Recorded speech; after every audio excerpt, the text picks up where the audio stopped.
Welcome to It's All About the Questions, where learning to ask the right questions can help you achieve lifelong success. Now, here to help you ask all the right questions is award-winning author, international speaker, and business strategist, Laura Steward. Good morning, afternoon, and evening, everyone, and welcome to the show, and especially welcome to a show episode that I had to delay, which just killed my heart because it was due to broadcast the day I had surgery in July, emergency surgery in July, and it has weighed on my heart so heavily. And I'm glad that I can be here. I've done several shows now since I'm back. Still not at my 100% fittest, but I don't care. You will watch my energy as I bring my guest on camera because he is somebody so dear to my heart. He like lives in my brain. Every time I get an email from him, I get so excited because his words just excite my heart, my creativity, my energy, my being, pretty much. He is one of those people that from the first time you ever meet him or read one of his books, you will be saying what I say. This is somebody whose books you have to read. This is somebody who you have to sign up for any email subscription he has. And if you are as lucky as I am, you get to call him friend and he call you friend back. So without further delay, I'm going to bring John David Mann on camera. And John, I'm just going to share just another little moment that I want to share with people who don't know you other than what I've already said about you. This man right here, John David Mann, right? I met him through Bob Berg, who is your co-author of The Go-Giver. You happened to be at an event that Bob was holding called The Big Event many, many years ago. And I still have all the notes I took from when you were on stage, by the way. I still have them and I refer to them because you just blew me away. Recently, The Go-Giver, which everybody needs to get that book, in 2017 received the Living Now Book Awards Evergreen Medal for contributions to positive global change. Your books have been listed as the most motivational books ever written, HubSpot's 20 most highly rated sales books of all times, 10 books every leader should read. And everybody, his bio is awesome. You'll read it on here, but let's see. You founded a high school at 17. You're a composer. You're a concert cellist.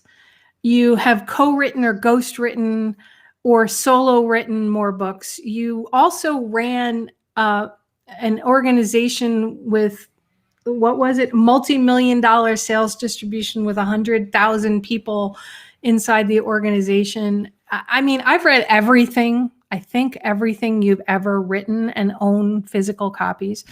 And your book, The Recipe, is just, as you know, near and dear to my heart. So, John, welcome to the show again.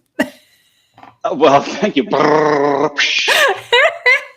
You did not mention surgeon or astronaut. I don't know why. I'm really insulted. I don't know. We didn't talk about that. And I didn't mention you are now a fiction writer as well. I had Brandon Webb on last week. You wrote this amazing book that I had the honor of reading in a draft called Steel Fear, that I am so glad I went to the bathroom before I started reading the advanced copy, because I couldn't put the book down, and I like just forgot every human need other than to devour the book. That is the first reader review we've had that has said exactly those words. That's pretty cool. That's pretty cool. I've had people say, I shouldn't have started this late at night because I lost hours of sleep. And so I always tell people, don't start it like after 9 o'clock. Get going at 6:30 in the evening if you can. Anyway, oh no, I started it at night and I read throughout the night and finished it. And I did the same with this other book that you also released at the same time, How to Write Good, or at least Gooder, which is a mind-blowing book about the creative writing process. Yeah, that's a book I wanted to write for a long time, and it's kind of my love letter to my readers, I guess, and to any readers, to people who love good writing, great writing, who love to write. right to read. So yeah, I'm very, very, and that book doesn't exist in physical form. It only exists in the ether, like you displayed it on your, I on your, know. I'm very yeah. upset about that. Well, you know, sooner or later, probably within a year or two, I think I'll get around to publishing that as a real book, with paper and binding and everything. But right now it's electrons and deliverable instantaneously. And it's wonderful in that way, but there are certain books that I like to keep and touch and feel, because it's like when writing with a pen. It's a different brain response with that tactile aspect of it. Yeah, I know there are, well, I totally agree. There are times when in writing, I have to get off my computer. I've got to sit in a chair with a pad of paper and a pen, even though my handwriting is worse than any physician ever dreamed of being. It's like, sometimes I look at it hours later and I say, no, what is that word? And I have to really work at it. But yeah, there is something tactile about that. In books, you know, the smell of a book, the feel of a book, it is a wonderful, wonderful thing that will never go away, I believe. I hope not. I hope not. I remember when I was a little girl, and my mom would always take me to the library, Yonkers Public Library on Central Avenue. Sweet. And she always said it was because she couldn't afford to keep me in books. And to the day she died, she's like, Laura, go to the library, because I'd keep buying all these books, you know? Yeah. And even when the Kindle came out and the Nook came out and all those, there were some books I still wanted to buy. And I went into the library and I just was determined to read everything in the children's section. So I would go to, like, I started at the A's of at that point, the fiction section. And I just took okay, here. And I just took like 10 books off the shelf. And checked them out and returned those, and took, literally was going shelf by shelf through the library. And I love Winnie the Pooh. He's one of my favorite characters and favorite books of all time that I've read.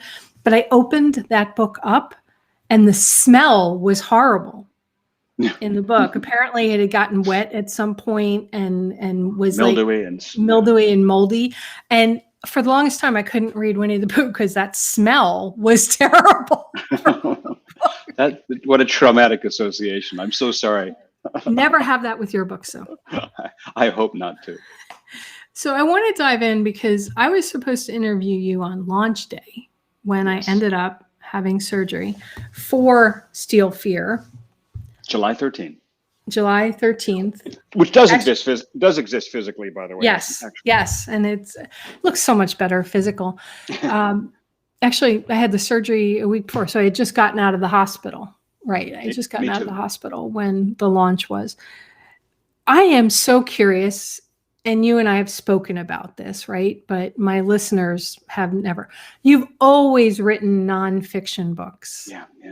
Why a fiction book? Which, by the way, everybody, is amazing. Okay. Totally amazing, and got picked up for several more books and a few other things, which we'll talk about on the show. But why fiction, and how did that have you have to change how you think about writing? Yeah, that's a deep question, because it goes into it merves into different directions. But I mean, on the face of it, it was opportunity. As most of my books have kind of come to me as opportunities. In fact, honestly, all of the best things that have ever happened to me in my life have been opportunities that came to me, and that I was just fortunate enough to not be stubborn enough to actually listen and take them. It's like, the story of the Go-Giver. I wasn't looking for writing a book. I was looking to write screenplays, and Bob Berg came along and ruined my career as a screenwriter. And same with my wife. I wasn't looking for this woman. I mean, and so the opportunity to write this thriller, came to me in the form of my buddy Brandon. And here's sort of a quick introduction to the genesis of the book. Brandon Webb, my friend, is a former Navy SEAL sniper, former Navy SEAL sniper instructor. His platoon was one of the first boots in the ground into Afghanistan. Talk about history. in the late fall, early winter of 2001. And he served over there for, I don't know, 6 months, 9 months, and then came back to the States and began teaching other SEALs, and was eventually recruited to revamp the entire sniper course, the SEAL sniper course, one of the most difficult courses in the.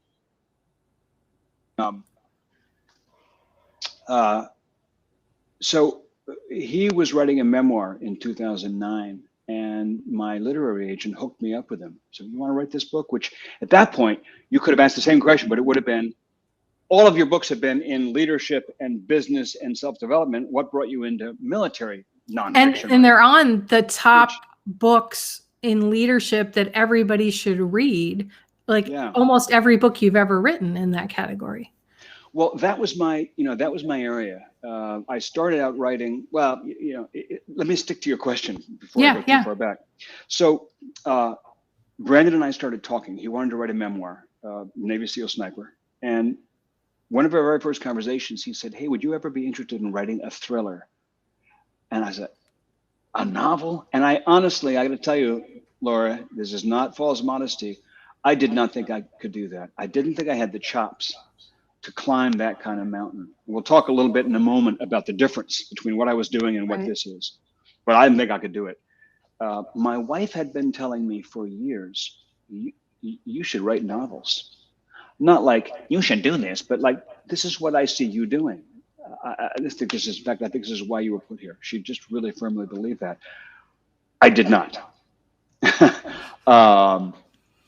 But the weird thing was, we should give a shout out to Anna, by the way. Yeah, we definitely should do that. I think we just did. Mwah, she's in the next room. So yeah, I said, of course I do. Of course I do. And inside I was going, no, you can't do that. You don't know how. The weird thing was that all I was writing was nonfiction, but pretty much all I was reading was fiction. And I love mysteries. I love thrillers. I love crime novels. I've been reading, and at that point I stepped it up. I started really increase my reading of all the great classic and contemporary crime thrillers. So, it took us 10 years before we could, I think, before we had the time, we could carve out the time to do this, because it required, for me, a 2-year investment of my time without earning a penny, just a 2-year investment, literally, in a financial sense as well as a time sense. 2 years off the calendar, which meant I had to be clear of other writing assignments, and also I had to have enough income coming in from other books so that I could just write. And plus, I think it took me 10 years to garner the skill set, honestly, to be able to attack this. So here's the difference: nonfiction, fiction. In one sense, there's no difference, which is that anything you write, your job as a writer is to find the story and tell it. Right. So like if you're writing a memoir, my first book with Brandon, The Red Circle, was this story of his life. Okay, everything I'm writing about in that book actually happened. Right? I'm not making anything up. It's all real. I might have to reconstruct some dialogue here and there, but basically, it all actually happened. But you still have to find the story.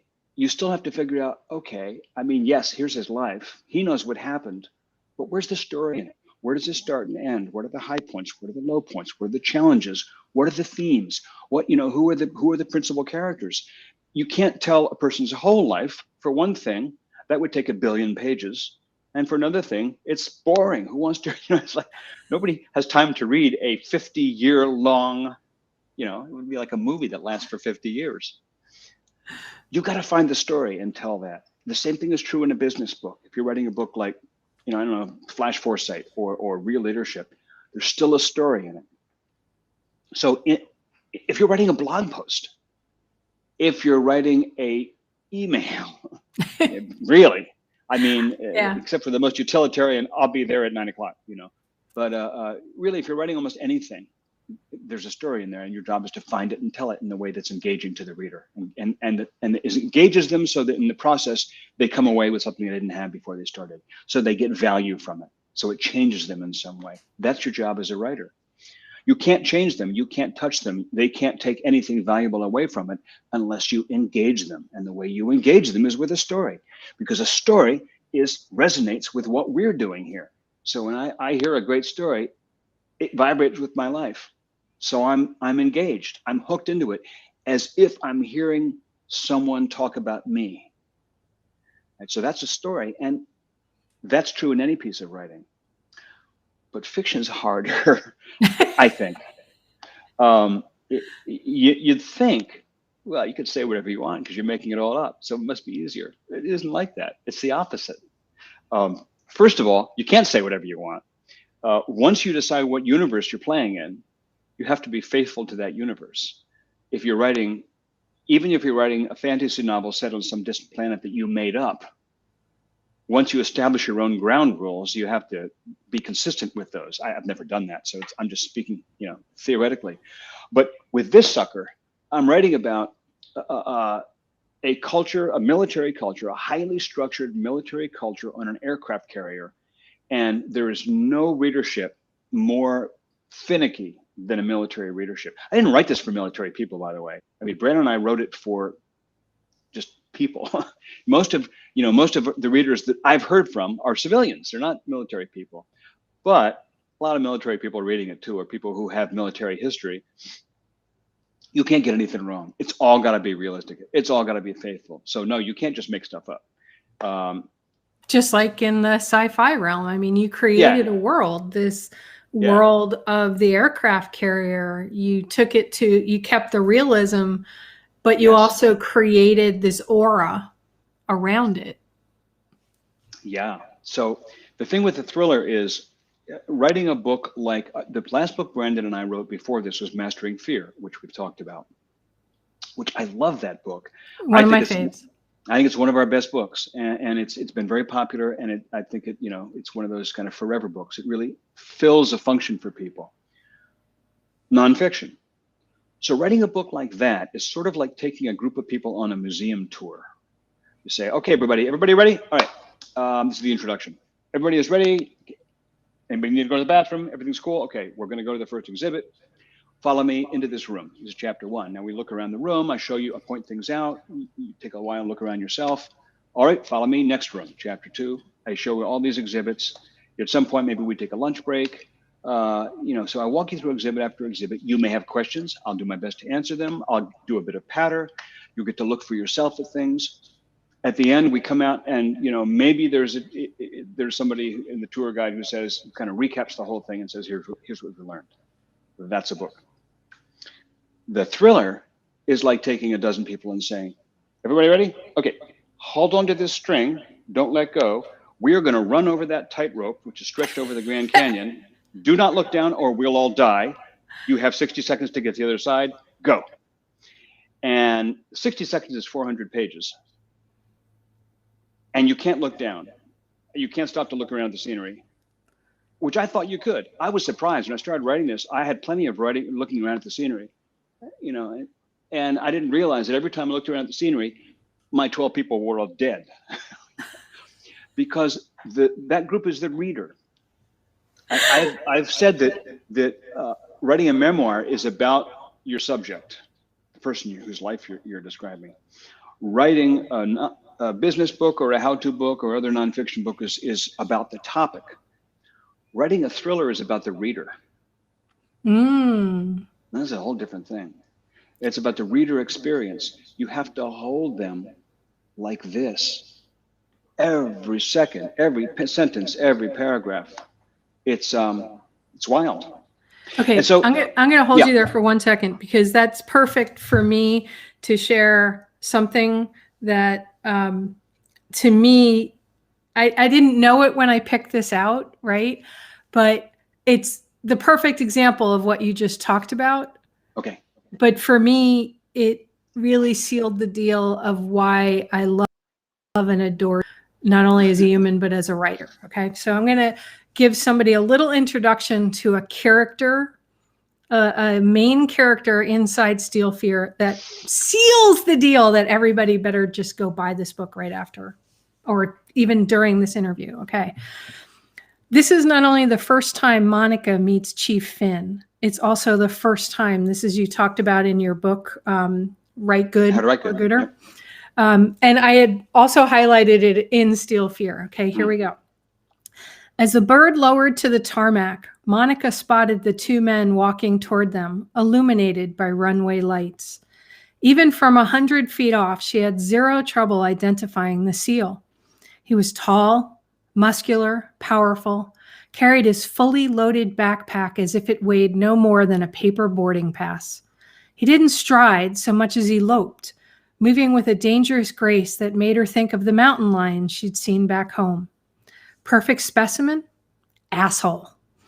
As they drew closer, she could make out the officer lagging behind the SEAL in his desert camis, lugging the other man's kit bag and gun case. This little guy was totally eclipsed by the SEAL. Not just a head shorter, but almost a different species. Thin, wiry limbs, knobby joints, oversized eyes. He looks like a marsupial, she thought. In the Navy, rank was everything. Who outflew, outperformed, outlasted who, and SEALs were a breed apart. The short, awkward-looking officer might technically outrank the big guy, but the big guy outclassed him in every other way. The contrast was almost comical. Marsupial meet mountain lion. Stickman leaned out the door and shouted over the din of the rotors, "We're here for Chief Finn." The marsupial took the backpack from the mountain lion, stepped forward without a word, and boarded the helo. I have goosebumps every time I read that paragraph. In case anybody missed it, the short, awkward guy is the SEAL. And the tall mountain lion guy is not the SEAL. He's who we think a SEAL is. He's who we think a SEAL is. He's not who a SEAL is. I mean, just the... Now, some people might have said the short, awkward guy just gets on the plane. They might have skipped all that setup. But in your other kind of writing, the parable stories, the leadership stories, there's more short, distinct kind of stuff. This description and allowing the reader to go down a road in their mind to create this world is so different. And yeah, I mean, and wow, here's a weird thing. That's so funny. That's like one of my favorite passages. I love that you picked that out. The other night, Brandon and I were on a podcast, and they asked us both. The host asked each of us to share a favorite passage from the book, and Brandon went first, and he picked that one. So it's like, oh, really? I gotta do something else, which is not hard. But anyway, yeah. Here's the funny thing. You know, when reviews started coming out of the book, a number of people, and I'm talking about, you know, sort of superstars of the crime world, people who really know crime writers who are best-selling writers themselves, were describing it as action-packed from beginning to end. You know, yeah, edge of your seat. And here's the funny thing: there's actually not that much action in it. Yeah, there is. No, there's not. Build up. It's suspense. So, yeah, it's so funny because one of the challenges of the book was we're on an aircraft carrier, and an aircraft carrier, just to give a sense of it, is like it's a steel tube the size of the Empire State Building. On its side, in the water, 6,000 people sealed up inside, men and women, mostly young, for 6 months. You know, see you in 6 months at San Diego. So it's a claustrophobic environment, to say the least. Highly structured military. It may be the most structured example of a military environment, naval vessel. And there's no drinking, there's no bars, there's no saloons, there's no, you know, letting off steam is going into the library and watching a movie that you've probably seen 14 times already. There's not really a lot of credible opportunity for the kind of action you'd normally find in a thriller. This is like, you know, Jack Reacher might you know, beat up 6 guys in chapter 3. Can't happen here. It just isn't credible. So one of the challenges was, we're going to write 400 pages, and actually there's not much opportunity for action. So, but you said it feels like there's a lot of action. Yeah. Because because we're asking questions and not giving the answers, and setting up situations and then not knowing what they mean, and just asking unanswered question after unanswered question. That's the nature of a thriller. You have to like weave this sort of rope out of threads that never seem to end, and you're not quite sure what they are, but you know that they mean something. Yeah, so it's, which is why I was wow. glad I went to the bathroom before I started reading the book, because Yes. I forgot all human functions that I needed, like drinking water or anything. I just was so absorbed in the book for the entire time. It's really fun. Really fun. And I'm really curious, John, because this is something you and I have not talked about. I mean, I've interviewed you 4 times, maybe 5 on this show At least, prior. yeah. You and Brandon are my only guests that have been on that often, and you've been on more than Brandon has.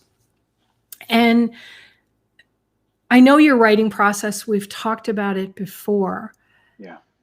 My guess is for this, your process had to morph perhaps into something slightly different. And I know my listeners would be really curious, because the brain works differently when you're writing nonfiction than fiction. It's like writing technical writing to writing fiction. I mean, you can't write the same way. So did your process change? Yeah, it did. I mean, and again, this is going to be one of those yes and no answers. In one sense, it didn't change, because the basic process, at least for me, basic process of writing happens in 3 parts: collecting stuff, collecting raw material, some of which I'll use, a lot of which I won't, but collecting raw material, which for a nonfiction book might be interviews, it might be, listening to the video presentations, reading books on the subject, whatever, gathering material. Then comes the thing of actually writing the book, getting a draft ready. And then the third phase is interacting with my co-author and other readers to kind of revise and improve and change and kind of finish it. The middle part I do by myself. First part. So for this, there was an enormous amount of research. The first part, talking to Brandon. I spent months online. I bought a $1,200 book about naval ships. Ended up, there was a single page in the book that related to my ship, and it wasn't very useful. So I was like, we actually returned that book and got our money back. But yeah, it was more research than I've ever done before, for sure. But so in that sense, it was all the same, looks like it's same on the outside. And it was the same on the inside, in that you know how I write. I get up in the morning and I sit with a pad of paper and I just kind of look for ideas and threads. And then I spend some time later in the day kind of hammering it out in the laptop. So it's kind of like right brain, left brain. With your tea. Yeah. You write, but you have your cup of tea. Exactly. Cup of tea. But it was different. It didn't just change my process. It changed my life. I mean, I've always been somebody as an adult who would get up at like 7:30, 8:30. I'm not an early riser. Never have been, particularly. I was working on this, and I heard Don Winslow, one of my favorite writers, on an interview saying describing his routine. He says he gets up at 5. I was like, oh, wow. And I reached a point where I had to start getting up at 6 in the morning, and then 5:30 in the morning, and then 5 in the morning. Never done that in my life. We changed our whole schedule. I needed to have this chunk of completely uninterrupted time before the world around me woke up, to plunge into that world.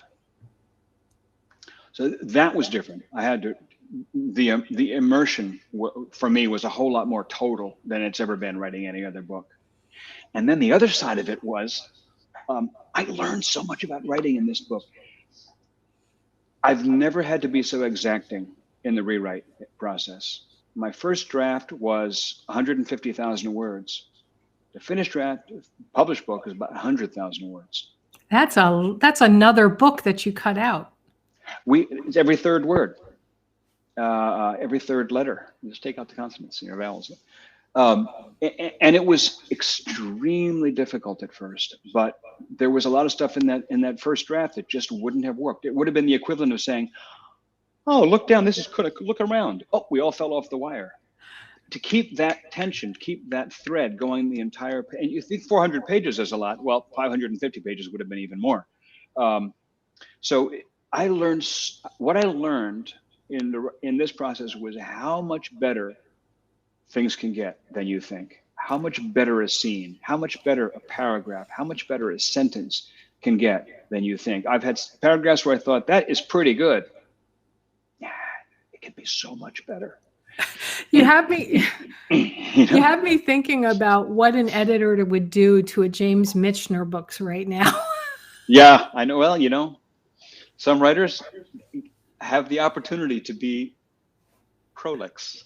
I know. I mean, I remember reading James Michener's Hawaii, and literally it just got so inundated in detail. I skipped like 20 pages at a time and never lost the thread of the story. I know, it's true. One of Brandon's favorite writers, Michener. One of my teachers, Harry Bingham, who's a novelist in the UK, who's a wonderful crime novelist, who I think is maybe the most interesting crime novel protagonist of all time. She's just fascinating. Anyway, Harry, who's also a great teacher, he talks about the rewrite process, and he says your goal is to take out words without taking out content. And that's really what we did. From 150,000 to 100,000 words, I did take out a few characters, which I didn't think was possible. I did take out whole chapters. I took out, some plot elements actually,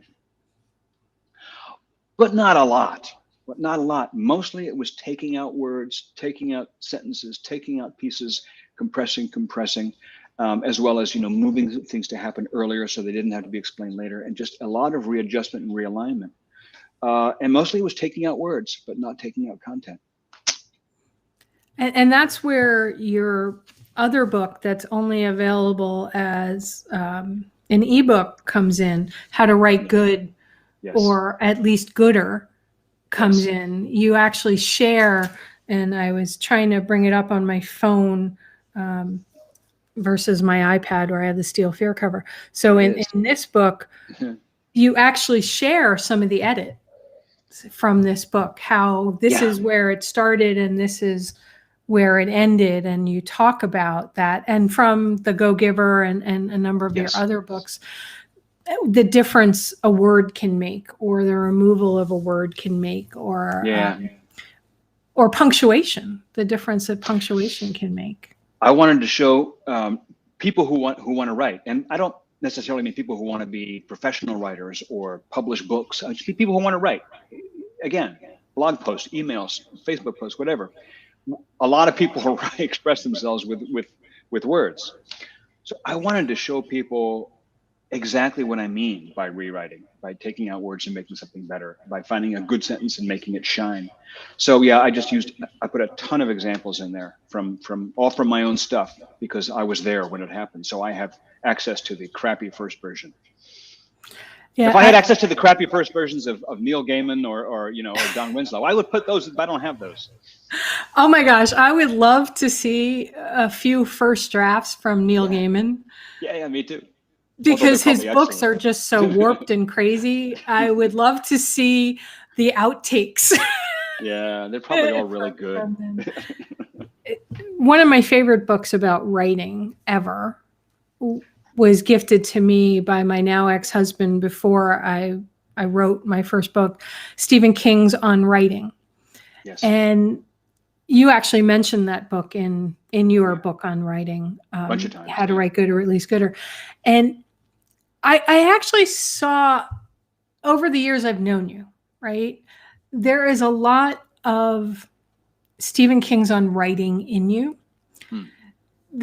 How he describes his process, and how I remember him writing in the book how after he'd been hit by that van, that car, and he's on the side of the road, and the guy's waiting, and he goes to the hospital, and they thought he was going to die, and he finally gets home, and he couldn't get upstairs to his office, and he had been a raging alcoholic, and then he wasn't an alcoholic, and he, his wife was like, well, you can write, you don't have to be upstairs to write. And she sits this little table in the hallway on the way to the kitchen and gives him coffee and whatever. And he's like, well, I can't do this because this is how I write.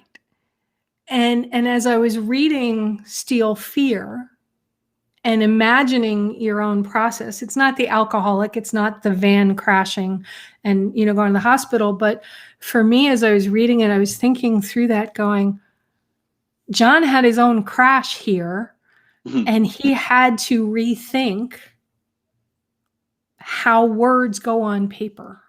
So to hear you describe that, but I'm not the usual reader, right? Because I'm a John David Mann fanatic. I don't know. I don't know which super fan. Fanicious, fanology, fantastic, fanapalooza. We'll think of it. And an admirer of your writing. I mean, even when you send me emails, I look at it to help improve my writing because the way you put words together. So to me, this was like you had your own, some people call it come to Jesus moment. I don't know. But I have this feeling that it's going to change you. I don't know. Are you ever going to write another nonfiction book? Well, that's a really great question. Another yes and no, if I may. Okay. I doubt I'll ever write another memoir. Okay. I doubt I'll ever write another business book. I mean, I think that this has opened a door and closed a door for me. One can never know for sure. As the famous James Bond movie said, never say never. But I think... Or never say never again in the redo of it. The title of that movie came from Sean Connery saying to his wife he was never going to do another Bond movie, and she said never say never. Anyway, at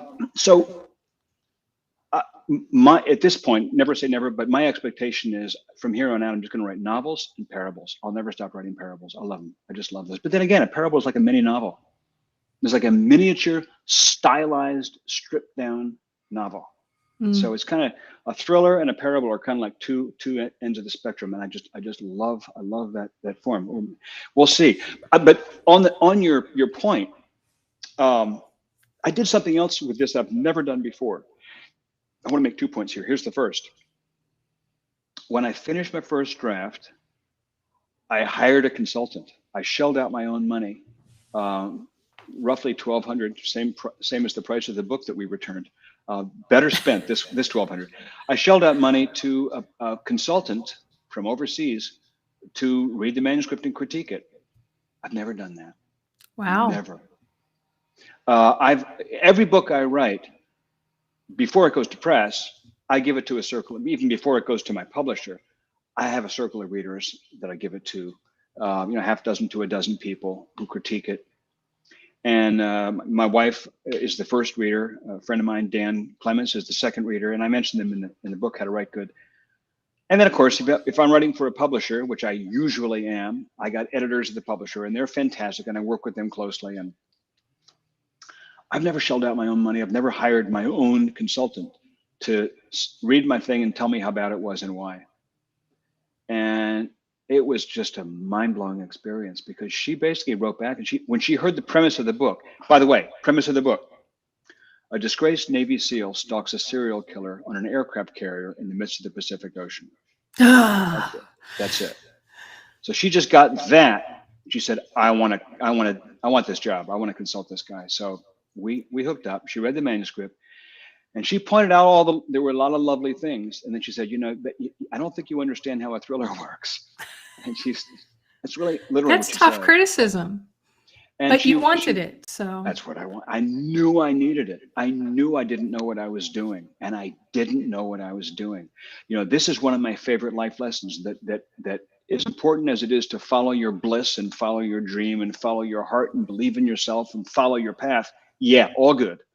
And there are people out there who know things you don't know, and you need to know how to listen to them without having your ego crushed, without taking it personally, without having your ears shut.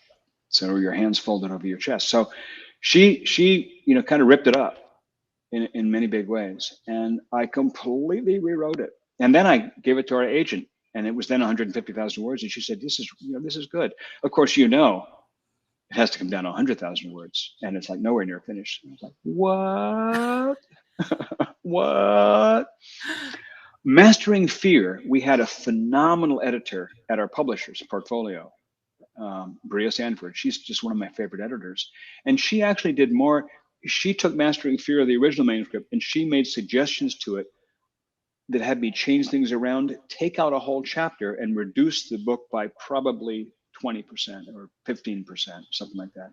So I'd had that experience, but there was nothing like this. This was like, I'm sorry, rip it all up. It's like taking a suit you've made or a dress and taking out all the seams and laying the pieces out on the table and saying, we're going to sew it all over again.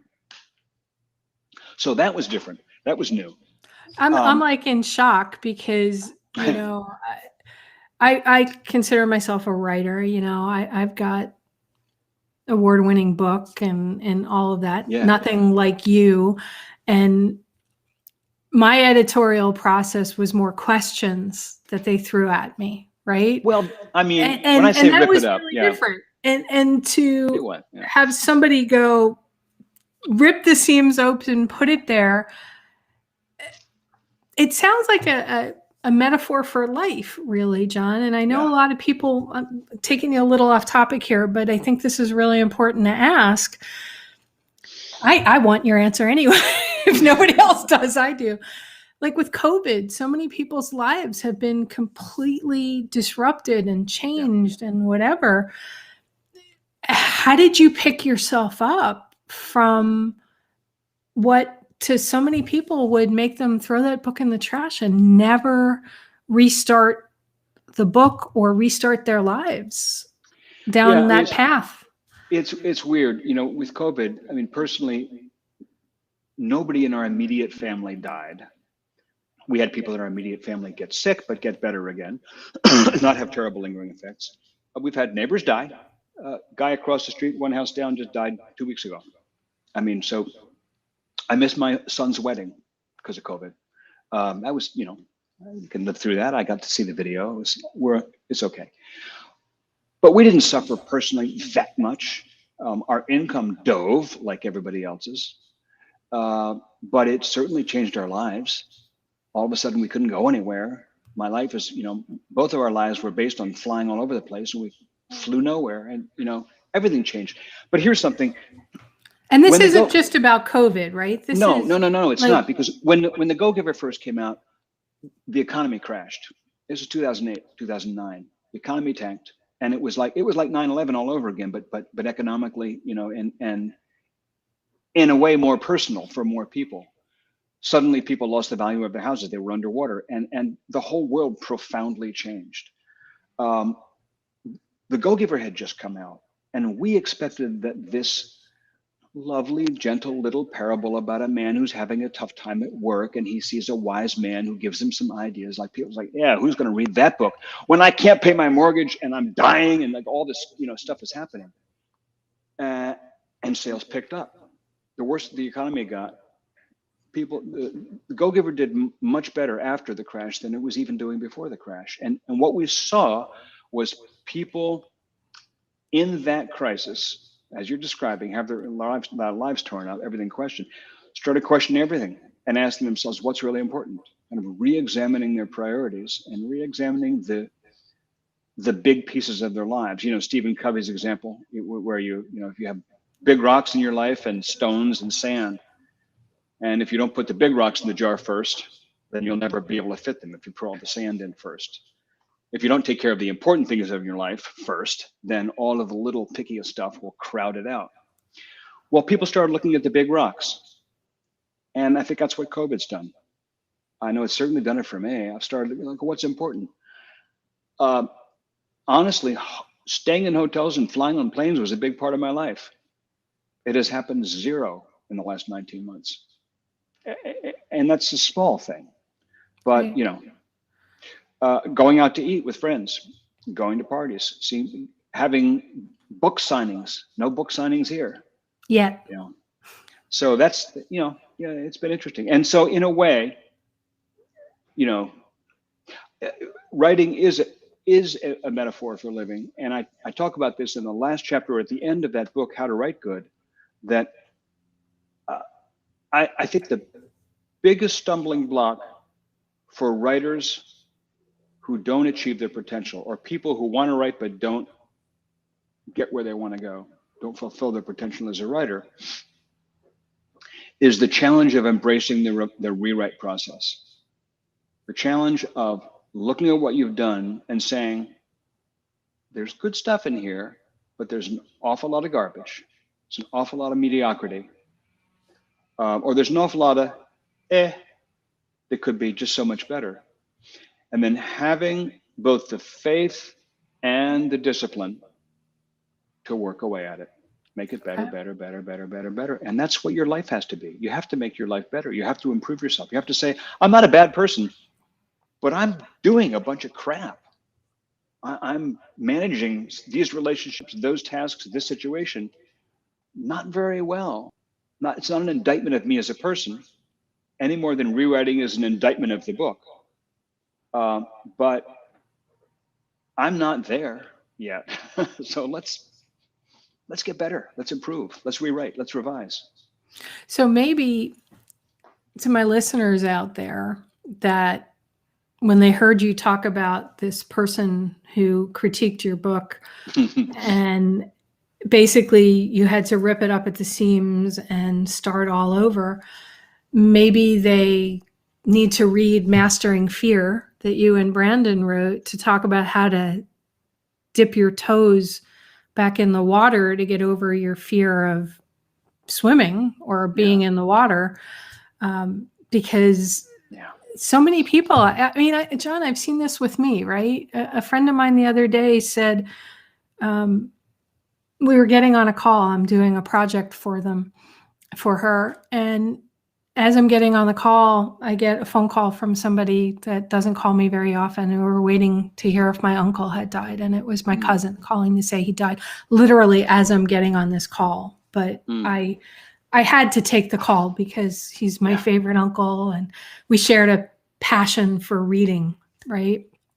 And she said to me, I don't know how you have even another shoe that can drop in your life.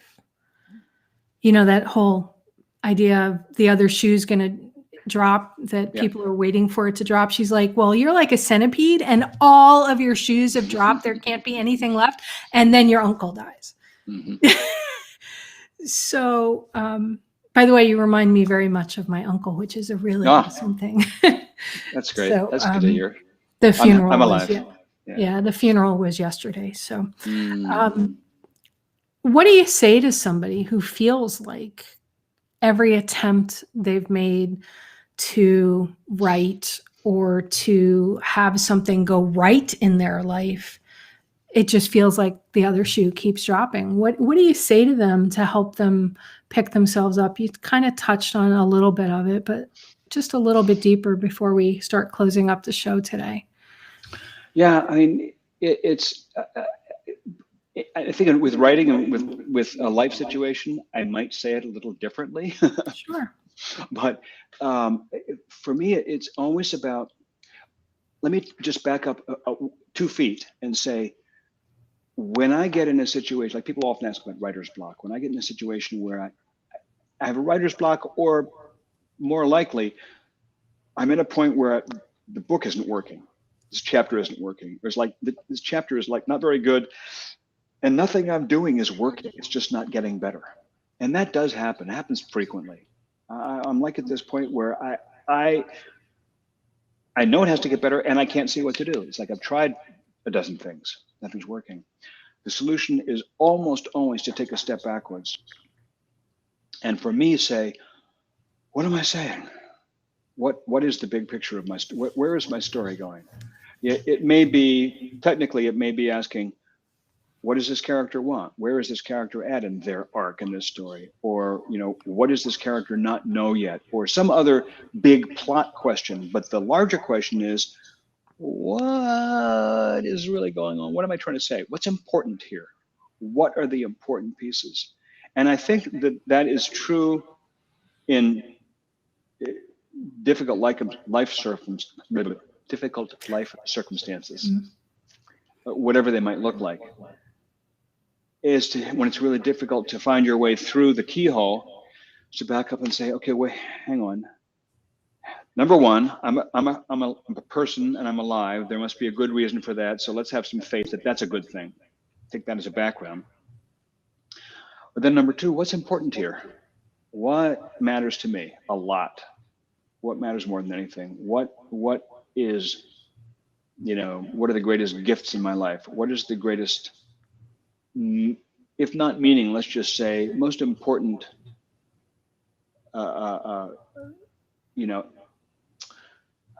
context to my life right now?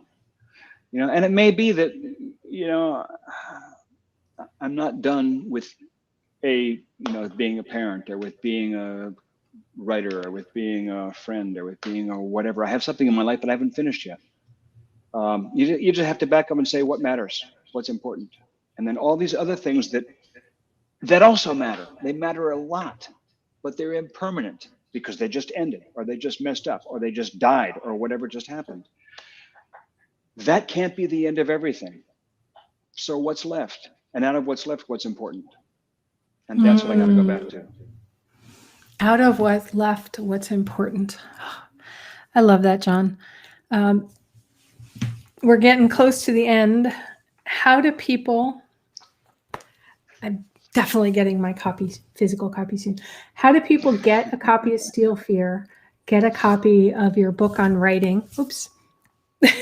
Hey, you had it. It was gone. Started going in there and it just started disappearing. And also because I think everybody who's listening, Physical. Yeah, perfect. Yeah, you hold your copy up.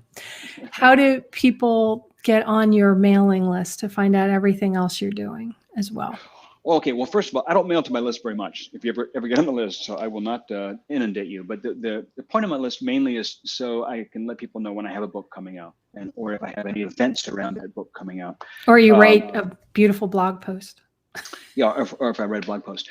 My book, How to Write Good, which Laura showed on the phone, that's not available at Amazon or Barnes & Noble or independent bookstores or anywhere else. It's only available at my website.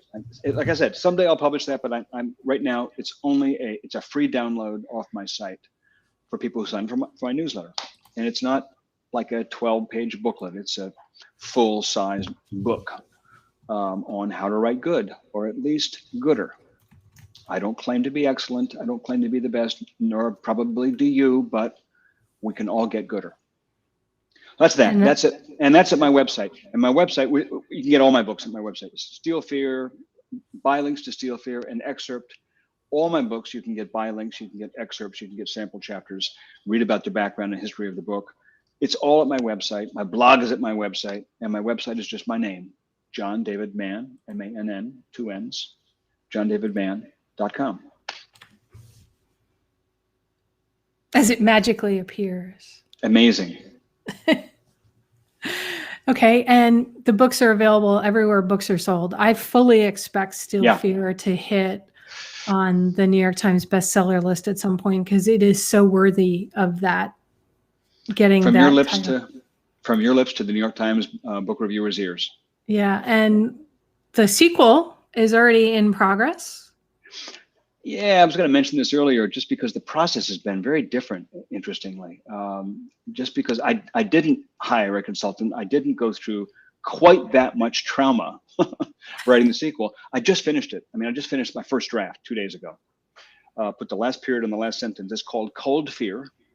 It does not take place in an aircraft carrier. It takes place in Iceland. And I can tell you that safely, because if you read Steal Fear, when you get to the back of the book, there are 5 chapters of the new book in there. And that's going to come out next summer.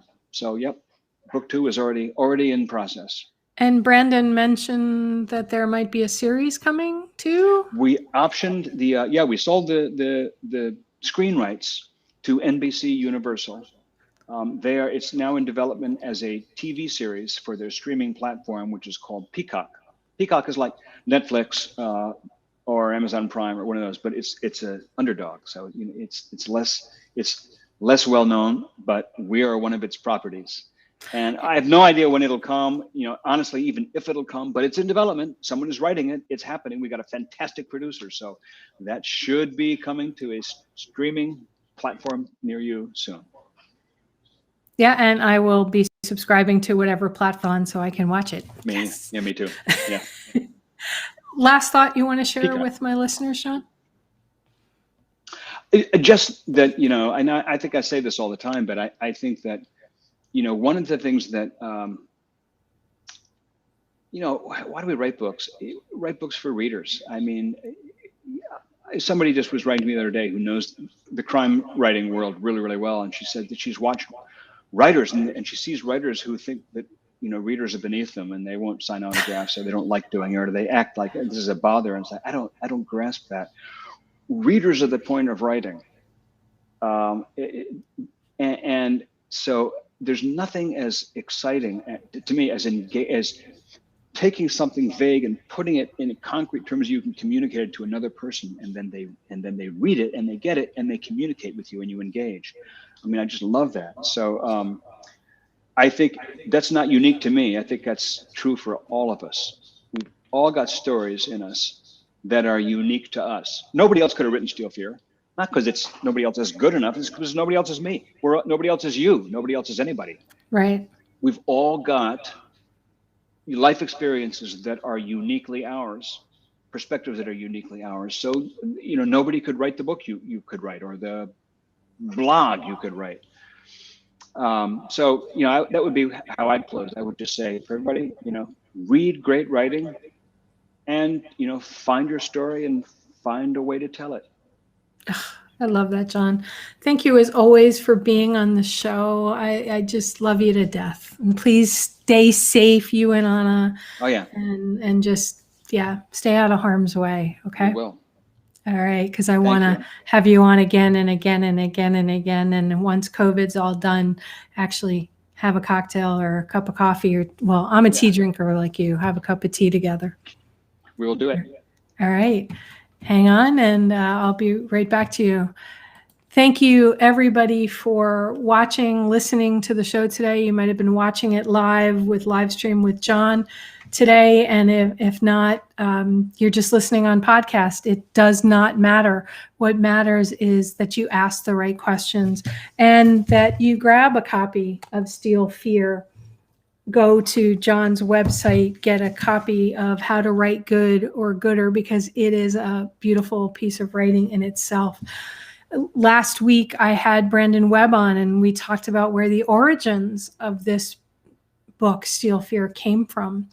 And for me, the greatest part of my week is I get to talk to people like John David Mann, like Brandon Webb, like Bob Berg, and so many others to share with you their stories and the questions that they ask themselves as they're going through their process and they're going through their life. So hopefully you got something from today that maybe got you asking yourself a different question. I'd love to know what those are. So post on social media everywhere at the Laura Steward. You can find me or email me. No matter what you do, at the end of the day, the right questions can change your life. Have a great day, everyone. Stay safe. And if you can, hug somebody you love. You've been listening to It's All About the Questions, starring Laura Steward. Connect with Laura at it'sallaboutthequestions.com and download a free workbook that will help you ask better questions starting today.